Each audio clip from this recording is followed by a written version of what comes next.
આજે છે ને આજે હું તમારી સામે એક યુટ્યુબર તરીકે નહીં, પણ એક માણસ તરીકે, એક પિતા, ભાઈ કે એક સમાજના જાગૃત નાગરિક તરીકે કહેવા આવ્યો છું. તાજેતરમાં એક ઘટનાએ સમગ્ર માનવતાને શરમસાર કરી દીધું છે. માત્ર 18 મહિનાની એક કળી જે હજુ સરખી રીતે ચાલતા કે બોલતા પણ નહોતી શીખી, તેના પર દુષ્કર્મ આચરવામાં આવ્યું અને બાદમાં એનો શ્વાસ રૂંધાઈ ગયો અને તેનું મૃત્યુ થઈ ગયું. 18 મહિનાની બાળકી, જેને એ પણ ખબર નહોતી કે પાપ શું કહેવાય અને આસુરી વૃત્તિ શું કહેવાય. આ સાંભળીને તમારું લોહી નથી ઉકળતું? આપણી છાતીમાં કંપન નથી થતું? આપણે છે ને સાહેબ અવારનવાર કહીએ છીએ કે આ તો આપણો સગો છે, આ તો પડોશી છે, આ તો ઘરમાં આવતો જતો માણસ છે, એના પર તો પૂરો ભરોસો કરાય ના. પણ વાસ્તવિકતા એ છે કે મોટા ભાગના કિસ્સાઓમાં છે ને કોઈ અજાણ્યા વ્યક્તિ નહીં, પણ કોઈ જાણીતો જેની પર આપણે અંધવિશ્વાસ મૂકીએ છીએ એ જ રાક્ષસ સાબિત થાય છે. હવે સાહેબ, એ સમય નથી રહ્યો કે આપણે આપણા બાળકોને અજાણ્યા લોકોથી જ બચાવીએ. ના, આજે આપણી દીકરીઓને એવા લોકોથી પણ બચાવવાની જરૂર છે જેમને આપણે પોતાના માનીએ છીએ. સાહેબ, 18 મહિનાનું બાળક પોતાના પર થતા અત્યાચારને વ્યક્ત પણ ન કરી શકે. એ તો ખાલી માત્ર રોઈ શકે, રડી શકે. પણ જ્યારે નરાધમોની આટલી બધી ક્રૂરતા વધી જાય, ત્યારે સાહેબ માતા પિતા તરીકે છે ને આપણી જવાબદારી હજારો ગણી વધી જાય છે.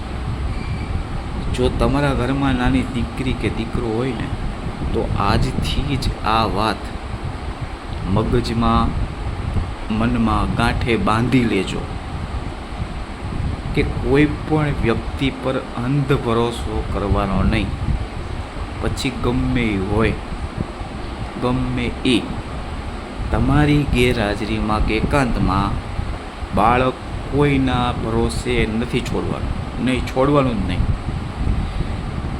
બાળકના વર્તનમાં ફેરફાર થાય, જો કે અચાનક બાળક ડરવા લાગે કોઈથી, કે કોઈ ચોક્કસ વ્યક્તિ પાસે જવાથી ના પાડે, અચાનક રડવા લાગે કે શાંત થઈ જાય, તો એને સામાન્ય નહીં ગણવાનું.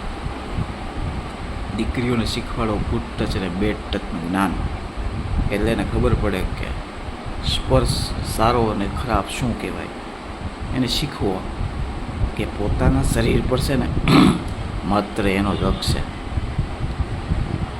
બાળકો સાથે છે ને મિત્રતા કેળવો. બાળકને એવો વિશ્વાસ આપો કે તેની સાથે કંઈ પણ થાય, કંઈ પણ, તો તે સૌથી પહેલાં તમને આવીને કહે. તમારાથી બીવું ન જોઈએ.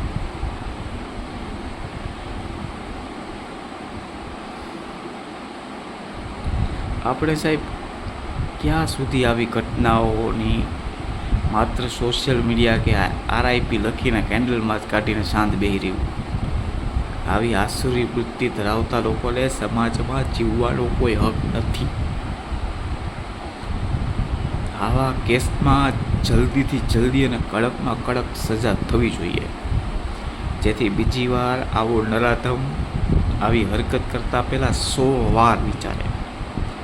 હાલો, કાયદો તો કાયદાનું કામ કરશે જ તે. ત્યાં સુધી આપણે આપણા ઘરની દીકરીઓને સાહેબ સુરક્ષા જાતે કરવી જ પડશે, એમાં કોઈ શંકાને સ્થાન નથી. મને તો ખાવાનું નથી ભાવતું સાહેબ. કાલનું આ વાત સાંભળીને 18 મહિના, યાર ક્યાં વાત રહી. જે માતા પિતાએ પોતાની 18 મહિનાની દીકરી ખોઈ છે, એમના દુઃખની સરખામણી કોઈની સાથે ન થઈ શકે. પણ આ ઘટના છે ને આપણા બધા માટે માતા પિતા તરીકે ચેતવણી રૂપ છે. તમારી દીકરી તમારી લક્ષ્મી છે, તમારી દુનિયા છે. એની સુરક્ષામાં સહેજ પણ બેદરકારી નહીં રાખવાની. કોઈ પર ભરોસો ન કરો. આ માત્ર એક શબ્દ નથી, પણ આજના સમયની સૌથી મોટી જરૂરિયાત છે. જો તમને લાગે કે આ સંદેશ દરેક માતા પિતા સુધી પહોંચવો જોઈએ, તો આ વિડીયોને શેર કરજો. કદાચ એક નાની જાગૃતિ કોઈ નિર્દોષ બાળકીનો જીવ બચાવી શકે. એટલે દીકરીઓને સાચો, સતર્ક રહો. જય હિન્દ. સમાજ છે ને એ બહુ ક્રૂરતા તરફ આગળ વધી રહ્યો છે. કળિયુગ એની ચરમ સીમાએ છે. અને અખા ભગત સહદેવ જોશીએ જે આગમ ઢાંક્યા હતા, આ બધું થાય જ છે. એટલે બહુ ધ્યાન રાખો. દીકરીઓ તો ઠીક, દીકરા એ સુરક્ષિત નથી હવે. એટલે દીકરીઓને ધ્યાન રાખો ને દીકરીને કહો તમતા લડી લેજે, જે થાય એ મારી લેજે. દીકરીને શીખવો.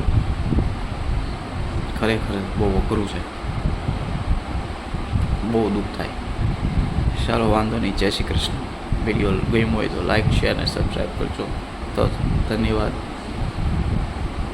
રાધે રાધે. હર હર મહાદેવ.